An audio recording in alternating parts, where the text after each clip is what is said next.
Hello, പുതിയൊരു വീഡിയോയിലേക്ക് എല്ലാവർക്കും സ്വാഗതം. അപ്പോൾ ഇന്ന് വെജിറ്റബിൾ സാൻഡ്വിച്ച് ആണ് ഉണ്ടാക്കാൻ പോകുന്നത്. നമുക്ക് ആവശ്യമായിട്ടുള്ള എല്ലാ പച്ചക്കറികളും കയ്യിൽ അവൈലബിൾ ആയിട്ടുള്ള പച്ചക്കറികളൊക്കെ എടുക്കാം കേട്ടോ. ഞാനിവിടെ ക്യാരറ്റ് എടുത്തിട്ടുണ്ട്, സവാള എടുത്തിട്ടുണ്ട്, ഇഞ്ചി വെളുത്തുള്ളി പേസ്റ്റ് എടുത്തിട്ടുണ്ട്, പിന്നെ തക്കാളി എടുത്തിട്ടുണ്ട്. ചൂടായ പാനിലേക്ക് എണ്ണ ഒഴിച്ച് മൊത്തത്തിലൊന്ന് സ്പ്രെഡ് ചെയ്ത് കൊടുക്കുക. അതിനുശേഷം ഇഞ്ചിയും വെളുത്തുള്ളിയും പേസ്റ്റ് ആ എണ്ണയിലിട്ട് നന്നായിട്ടൊന്ന് വഴക്കിയെടുക്കുക കേട്ടോ. അതിൻ്റെ പച്ചമണം മാറി ഒന്ന് ബ്രൗണിഷ് കളർ ആവുന്നത് വരെ നമ്മളൊന്ന് വഴക്കിയെടുത്തോണ്ടിരിക്കുക. നമുക്ക് ഇതിൻ്റെ കൂടെ ബീട്രൂട്ട് ഉണ്ടെങ്കിൽ അതും ഇതുപോലെ ഗ്രേറ്റ് ചെയ്തിട്ടാട്ടോ നന്നായിട്ട് അരിയണം. അതായത് നല്ല ചെറുതായിട്ട് കുനുകുനാന്ന് അരിഞ്ഞെടുക്കണം കേട്ടോ. ഏത് പച്ചക്കറി എടുത്താലും ബീട്രൂട്ടൊക്കെ ഉണ്ടെങ്കിൽ നന്നായിട്ട് ഗ്രേറ്റ് ചെയ്തെടുത്താൽ കുറച്ചുകൂടെ ടേസ്റ്റ് ഉണ്ടാവും. അപ്പോൾ ഞാനിപ്പോൾ ഇവിടെ ബീട്രൂട്ട് ഇല്ലാത്തതുകൊണ്ടാണ് ക്യാരറ്റും സവാളയും തക്കാളിയും മാത്രം വെച്ചിട്ട് ഉണ്ടാക്കുന്നത്.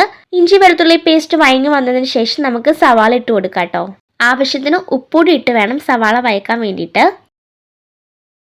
അതൊന്ന് വഴങ്ങി വരുന്നത് വരെ, ഒത്തിരി ബ്രൗണിഷ് കളർ ആവണ്ട, ഒന്ന് വഴങ്ങി ഒന്ന് വാടി വരുന്നത് വരെ നമ്മൾ നന്നായിട്ട് ഇളക്കിക്കൊണ്ടിരിക്കുക കേട്ടോ. ഇനി അതിലേക്ക് നമ്മൾ ഗ്രേറ്റ് ചെയ്ത് വെച്ച് ക്യാരറ്റ് ഇട്ട് കൊടുക്കുക കേട്ടോ. അതും നന്നായിട്ട് അതിൻ്റെ കൂടിയിട്ട് നന്നായിട്ട് വെന്ത് വരുമല്ലോ. ഗ്രേറ്റ് ചെയ്തിട്ടായാലും നമുക്ക് അധികം സമയമൊന്നും വേണ്ടി വരില്ല. എങ്കിലും നന്നായിട്ടൊന്ന് വേവുന്നത് വരെ നമ്മൾ നന്നായിട്ട് ഇളക്കിക്കൊണ്ടിരിക്കണം കേട്ടോ. അത് വെന്ത് നല്ല സോഫ്റ്റായി വരുന്ന ഒരു സമയത്താണ് നമ്മൾ ബാക്കിയൊക്കെ ചെയ്യേണ്ടത്. അത് സോഫ്റ്റായി വരുന്നത് നമുക്ക് തോന്നുന്നത് വരെ നമ്മളിങ്ങനെ ഇളക്കിക്കൊണ്ടിരിക്കുക.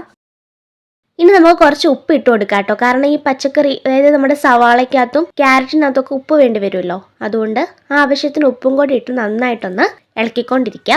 അതിനുശേഷം നമുക്ക് തക്കാളി, ചെറുതായിട്ട് തന്നെ തക്കാളി ഇട്ട് കൊടുക്കാം. തക്കാളി നന്നായിട്ടൊന്ന് വെന്ത് വരുന്നത് വരെ നമ്മൾ ഇളക്കിക്കൊണ്ടിരിക്കണേ. ഇനി നമുക്ക് കുറച്ച് മഞ്ഞൾപ്പൊടി ഇട്ട് കൊടുക്കാം കേട്ടോ.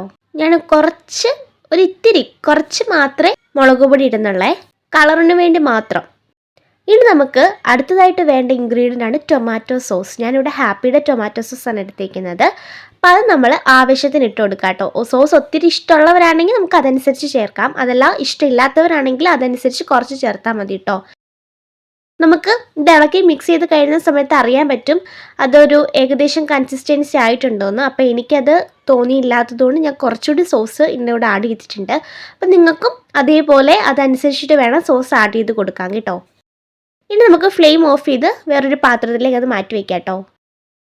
ഇത് ചൂടാറുന്നവരെ ഒന്ന് വെയിറ്റ് ചെയ്യണേ.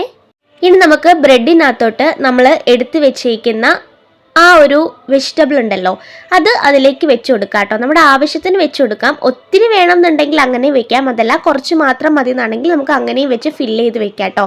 നമ്മൾ ആദ്യം ഒരു ബ്രെഡ് എടുത്ത് അതിൻ്റെ മുകളിലേക്ക് ഇതെല്ലാം സ്പ്രെഡ് ചെയ്ത് വേറൊരു ബ്രെഡ് കൊണ്ട് നമ്മൾ അതൊന്ന് അടച്ചു വെക്കാം കേട്ടോ.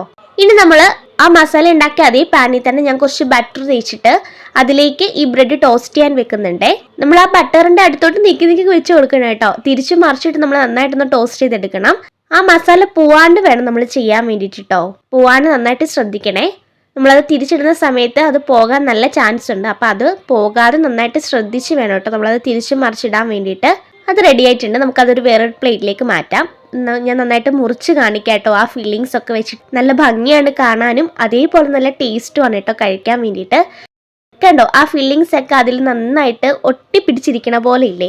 അപ്പോൾ എല്ലാവരും ഒന്ന് ട്രൈ ചെയ്ത് നോക്കാം കേട്ടോ. നമുക്ക് നോൺ വെജ് ഒന്നും ഇഷ്ടമില്ലാത്തവർക്ക് ഈ വെജിറ്റബിൾ സാൻഡ്വിച്ച് നല്ല ടേസ്റ്റായിട്ട് നമുക്ക് ഉണ്ടാക്കി കൊടുക്കാൻ പറ്റും. വളരെ സിമ്പിളായിട്ട് ഉണ്ടാക്കാൻ പറ്റും. ഞാൻ ഇത് എല്ലാം ഉണ്ടാക്കി വെച്ചിട്ടുണ്ട്. അപ്പോൾ എല്ലാവരും ഒന്ന് ട്രൈ ചെയ്ത് നോക്കണം കേട്ടോ. പെട്ടെന്ന് തന്നെ സിമ്പിളായിട്ട് ഉണ്ടാക്കാൻ പറ്റും. അപ്പോൾ എല്ലാവരും ഒന്ന് ട്രൈ ചെയ്ത് നോക്കുക.